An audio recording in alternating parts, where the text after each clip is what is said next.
I'm realizing I've already finished that cup of coffee. I should have refilled before we started. Pause break Coffee before we break. start. No. I've got like 2 sips left. I'm gonna make them count. Better you than me. Rolling forward, Dr. Sister Science Facts. Welcome to this week's episode of the Rolling Forward podcast. I'm Dr. Alicia Rowland. I'm Dr. Stephanie Rowland. I'm a pediatrician. I'm a psychiatrist. I never know what to say here. We're both part-time clinicians, part-time researchers. I'm a full-time mom. Soon to be dog mom. Yes, there's a dog coming, as we've mentioned, so we're excitedly waiting for that. There was a delay in the dog. Delay. It happens. And we started this podcast as a way of trying to navigate some of the noise going around about children's health right now. This week, we are going to do our holiday edition. It's a topic that comes up every holiday. Why did they get more? Why did they get more? So picture this. It's the day after a major holiday. You're going through the living room and stepping on those tiny Legos that your kids just left out. You know, there's wrapping paper like in the dog bowl. You don't know why. And then your kid looks at you and says, "Why did they get more presents than I did?" Oof. Instant stomach drop. Exactly. And right away, I just think, because capitalism, structural inequality, different credit card limits, but all that comes out is every family's different. So today on Rolling Forward, we're talking about those moments when kids notice that some families give or get more, and they start asking questions about fairness, money, and why the world doesn't always match. So we're going to walk through, first, what kids actually understand about fairness at different ages, because it's really different when you're comparing a 2-year-old versus a 12-year-old. Second, we're going to talk about why these differences in gifts can trigger such big feelings. Then we're going to cover what to say in the moment when your child says, "Hey, that's not fair." And we'll close with some ideas on how to coach kids who are on the other side. Maybe your family is getting a lot this year, and you want your kids to learn to be kind and grateful without feeling guilty about it. So let's get started. Rolling forward, Dr. Sister Science Facts. Let's start with the science. Kids are obsessed with fairness, and that's developmentally normal. Research in developmental psychology shows that by about 3 years old, kids already understand some basic principles of fairness, like equality and taking turns, even if they don't always act on them when their own goods are on the line. There's a great line of studies where researchers show simple stories or puppet plays about sharing.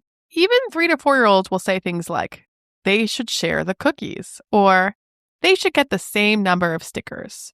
So the idea of fairness shows up early. But as the mom of a 2-year-old, I can tell you the behavior lags behind.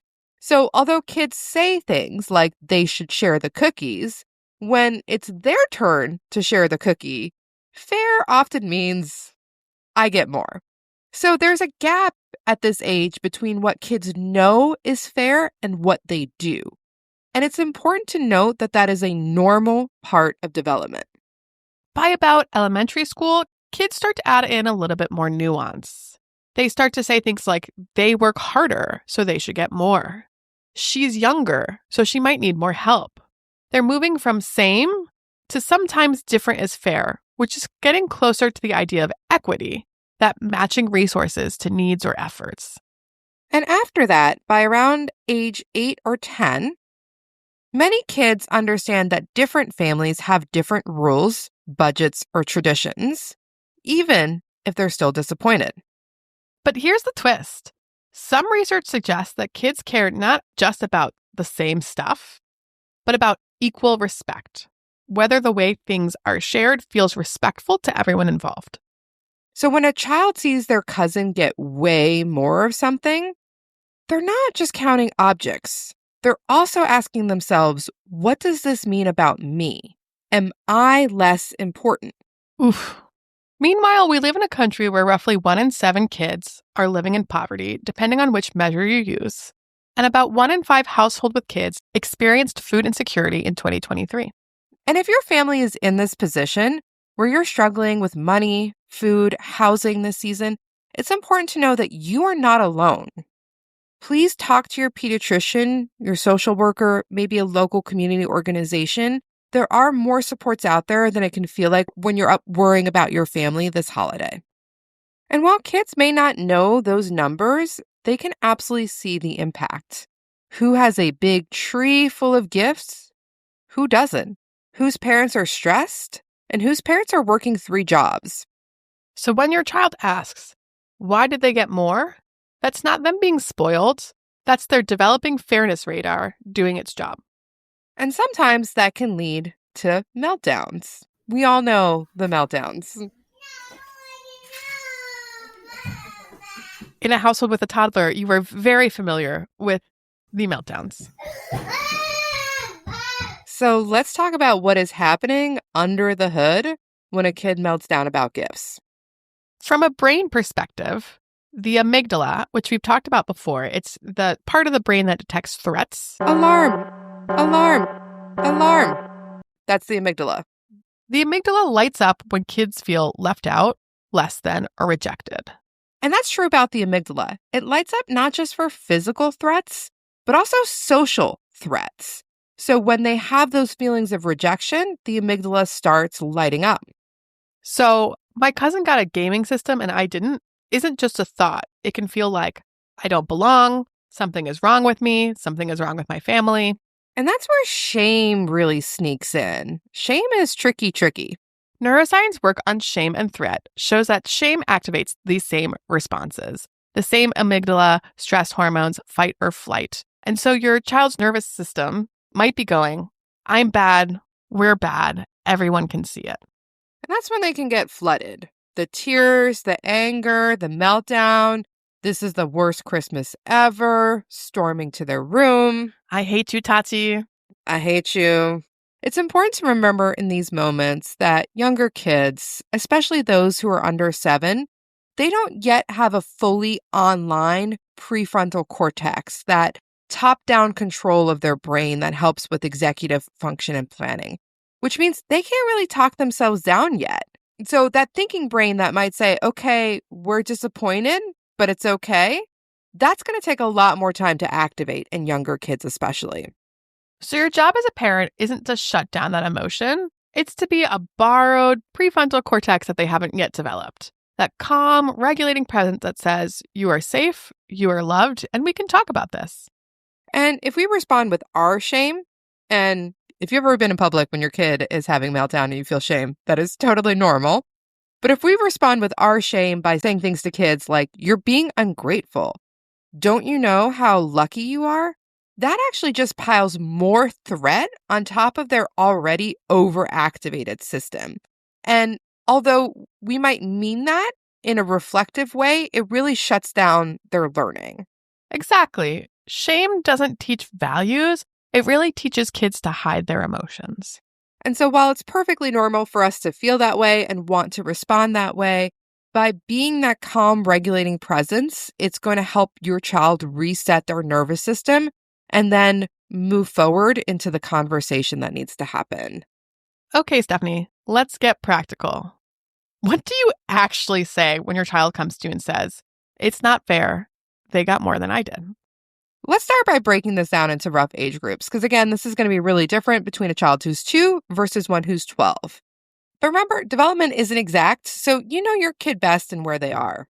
For the little kids, the kids that are 2, 3, 4, 5, the main goals here are to name the feeling, normalize it, and give a simple story about difference. So this is not when you need a TED Talk on capitalism to your 3-year-old. You really just need a connection and a simple explanation. So maybe something like, you're feeling sad and maybe a little mad because you saw your cousin get a really big toy. It's okay to feel that way. Different families do holidays in different ways. And in our family, we chose these gifts for you because we thought you would love them. You can also gently redirect towards what they do have and what they enjoyed. What was your favorite part of today? Was it the Lego set or when we all play that game together? This isn't toxic positivity. It's helping their brain find more than one story, not just, I lost. For kids who are a little older, those who are between the ages of maybe 7 and 10, this is a time that you can add a little more honesty and introduce the idea of inequality and values. You can try something like, you notice that your friend got a lot more gifts.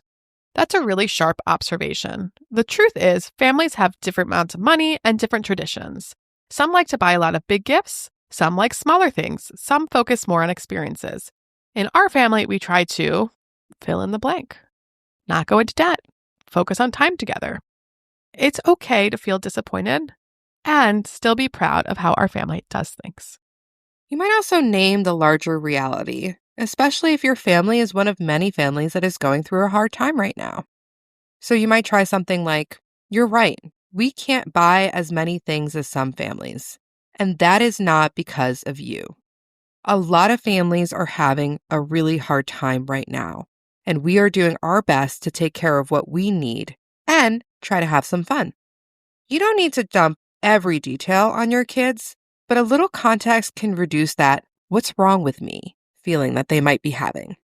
By middle school and up, many kids can start really understanding inequality, but they're still prone to social comparison and that everyone else has more than me. This is a time where we want to start naming inequality, but without dumping adult-sized guilt on them. And this is especially true when kids might have social media feeds that are full of things that other kids are counting and displaying. Even though when you look at the research, older kids and teens actually get more happiness from experiences and shared time than from physical stuff. But there's still this pressure to give and to get. With tweens and teens, you can be more direct. You're right. There's a big difference in what families can afford. It's not about who deserves more. It's about circumstances. Job, rent, medical bills, where people live. It's totally normal to feel jealous or left out sometimes. I also want to hear what you value. When you imagine a really good holiday, what matters most to you? That's a really great way of putting it, Alicia, because this really gives them a sense of voice and agency instead of just, this is how it is. You should be grateful. And let's take a moment just to flip it a moment. Perhaps your family is in a position where your child is the one getting more this year. Maybe from their grandparents or extended family, or because you're in a different financial place than other people around you. You might worry that your kid will brag or make someone else feel small at school. And the science here is actually kind of encouraging. Kids pick up what we model about money and happiness, and they also respond really well to gratitude practices. There are so many studies that show that even simple gratitude exercises lead to small but real boost in well-being and pro-social behavior in kids and teens. If you want to learn more about that, you can listen to our Thanksgiving episode all about gratitude. Because we love gratitude. We love it. We love it. So a concrete coaching might sound like, you got some really special gifts this year. That's exciting. And it's also something that not everyone gets. How do you think it would feel for someone who didn't get as much to hear about your gifts? And you can follow that up with, we're not going to brag or list everything we got.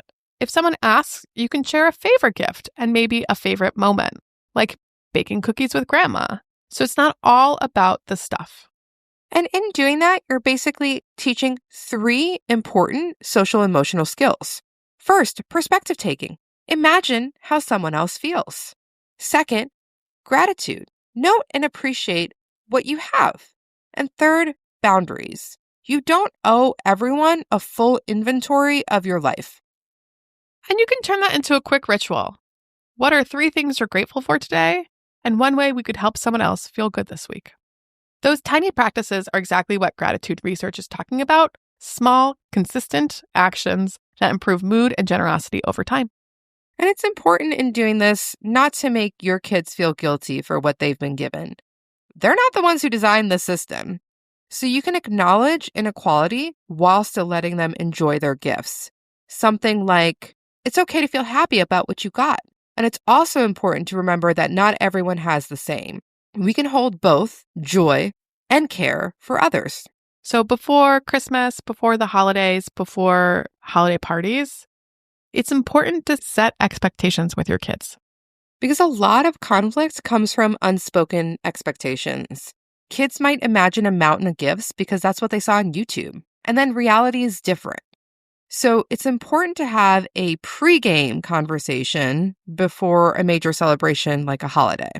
For younger kids, that'll be something like, this year, you'll be getting a few presents that we picked out very carefully for you. Some families give a lot of small presents, some give one really big one, and we're doing it this way because it's best for our family. For older kids, one way you might set expectations is say, we have a budget this year. Here's the range we can work with. We're going to focus on things you'll really use and maybe an experience we can share together. You can even name your family policy. We don't go into debt for gifts. We always do at least one act of giving. We focus on time together. Kids remember those scripts and they become a part of their inner voice about money and worth. I remember that our family, growing up, always volunteered together around the holidays, and that is a tradition that we have continued as adults. We volunteer together in our neighborhood as a family around the holidays. They also set the expectation that everyone was getting one gift for Christmas. And that's how it was every year, and that's what worked for our family. And although my parents had not heard this podcast episode a few decades ago when I was growing up, there's a lot from this that they did, which was setting the expectation of what it was and making it about our family's values and what worked for us, not about money. And something else that we would do is that we would pick out a toy every year for toy drive. And that's a way that you can give your children agency and generosity. So you can let them pick out a toy for a donation drive. Maybe they can make cards or small gifts for neighbors. Or ask them, if we could help one person feel cared for this season, who would you choose? The research is just overwhelming in this area. It shows that contributing to others, having a sense of purpose and helping is linked to better mental health and resilience in adolescents and young adults. And it's good to plant those seeds early. So to wrap this up and get on with our holidays, the point here is that when kids say, why did they get more? That isn't a sign that they have no gratitude. It's a sign that their fairness radar is working. Their nervous system might be entering threat mode. And it's a chance to teach them about feelings, family values, and inequality in a way that doesn't shame them. You don't have to give a lecture on economic analysis. A few well-chosen moves can go a long way. 1, name the feeling. 2, tell a simple truth about different families and different resources. 3, recenter your family's values. It's about connection, not competition. And 4, when your kids are the ones with more, teach quiet gratitude and gentle sharing, not guilt. And that's how we can raise kids who see inequality clearly without feeling like their worth depends on what's inside that wrapped box under the tree. And that's our episode for today. Rolling forward, Dr. Sister Science Facts. Thanks for tuning in. We are the Rollin' Forward podcast. I'm Dr. Alicia Rowland. I'm Dr. Stephanie Rowland. Leave us a 5-star review. Share this episode with a friend. Maybe you're talking about inequality and how hard it is to navigate that this holiday season. Send us an email at rollinforwardshow. That's ROLIN @gmail.com. We'd love to hear from you. And happy holidays. Happy New Year. Rolling forward, Dr. Sister Science Facts. Science! Science! And done.